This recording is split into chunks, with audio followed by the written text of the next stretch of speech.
US ഉപരോധങ്ങളിൽ ഇളവ് ഏർപ്പെടുത്തിയതോടുകൂടി തന്നെ ഇറാനിൽ നിന്നും വീണ്ടും എണ്ണ വാങ്ങാൻ ഒരുങ്ങുകയാണ് ഇന്ത്യ. കടലിലൂടെയുള്ള ഇറാനിയൻ എണ്ണ വാങ്ങുന്നതിനായി തന്നെ ട്രംപ് ഭരണകൂടം 30 ദിവസത്തെ ഇളവ് അനുവദിച്ചതായി തന്നെ US ട്രഷറി സെക്രട്ടറി ഇപ്പോൾ വ്യക്തമാക്കിയിരിക്കുകയാണ്.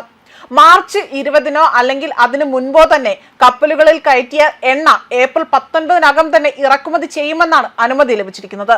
ഏകദേശം 170 ദശലക്ഷം ബാരൽ ഇറാനിയൻ ക്രൂഡ് ഓയിൽ നിലവിൽ കടലിൽ വിവിധ കപ്പലുകളിലായി തന്നെ ഉണ്ട് എന്നതാണ് കണക്കാക്കപ്പെടുന്നത്. മാർച്ച് 20-നോ അതിനു മുൻപോ തന്നെ കപ്പലുകളിൽ കയറ്റിയ എണ്ണ ഏപ്രിൽ 19-നകം തന്നെ ഇറക്കുമതി ചെയ്യുവാനും അനുമതി നൽകിയിരിക്കുകയാണ്. ഏകദേശം 170 ദശലക്ഷം ബാരൽ ഇറാനിയൻ ക്രൂഡ് ഓയിൽ നിലവിൽ കടലിൽ വിവിധ കപ്പലുകളിലായി തന്നെ ഉണ്ട് എന്നതാണ് കണക്കാക്കപ്പെടുന്നത്. ഇതിപ്പോൾ ഇന്ത്യയിലേക്ക് കൂടുതൽ എണ്ണ എത്തിക്കുമെന്നതിലും സംശയമില്ല. കൂടുതലായി തന്നെ ഉയരുന്ന പ്രതിസന്ധികൾക്കും ആശങ്കകൾക്കും ഇതൊരു പരിഹാരമാകുമെന്ന് തന്നെയാണ് വിലയിരുത്തപ്പെടുന്നത്.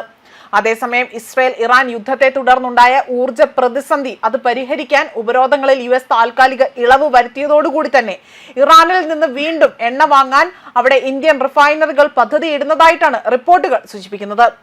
ഏഷ്യയിലെ മറ്റു രാജ്യങ്ങളും സമാനമായ നീക്കത്തിനായി തന്നെ ആലോചിക്കുന്നു എന്നതാണ് റിപ്പോർട്ടുകൾ. ഇന്ത്യൻ റിഫൈനറികൾ ഇറാനിൽ നിന്ന് എണ്ണ വാങ്ങുമെന്ന് അതുമായി ബന്ധപ്പെട്ട വൃത്തങ്ങൾ അറിയിച്ചിരിക്കുകയാണ്.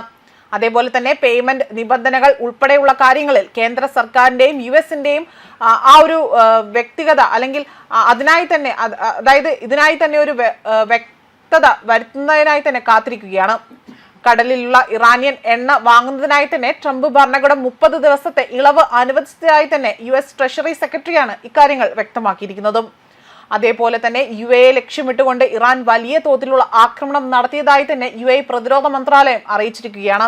കഴിഞ്ഞ ദിവസം മാത്രം ഇറാനിൽ വിക്ഷേപിച്ച 3 ബാലിസ്റ്റിക് മിസൈലുകളും 8 ഡ്രോണുകളും UAE തകർത്ത് തരിപ്പണമാക്കിയിരുന്നു. സംഘർഷം ആരംഭിച്ചത് മുതൽ തന്നെ ഇതുവരെ 341 ബാലിസ്റ്റിക് മിസൈലുകളും 15 ക്രൂസ് മിസൈലുകളും 1748 ഡ്രോണുകളും തങ്ങളുടെ വ്യോമ പ്രതിരോധ സംവിധാനം തടഞ്ഞതായി തന്നെ പ്രതിരോധ മന്ത്രാലയം അറിയിക്കുകയും ചെയ്തിട്ടുണ്ട്. അതേസമയം ആക്രമണങ്ങളിൽ 2 UAE സൈനികർ കൊല്ലപ്പെടുകയും കൂടാതെ തന്നെ പാകിസ്ഥാൻ, നേപ്പാൾ, ബംഗ്ലാദേശ്, പാലസ്തീൻ സ്വദേശികളായ 6 പേർ ഉൾപ്പെടെ മരിച്ചതായും വ്യക്തമാക്കുന്നു. ഏകദേശം 160 പേർക്ക് പരിക്കേറ്റു. ഇവരിൽ പലരുടെയും പരിക്ക് ഗുരുതരമാണ്.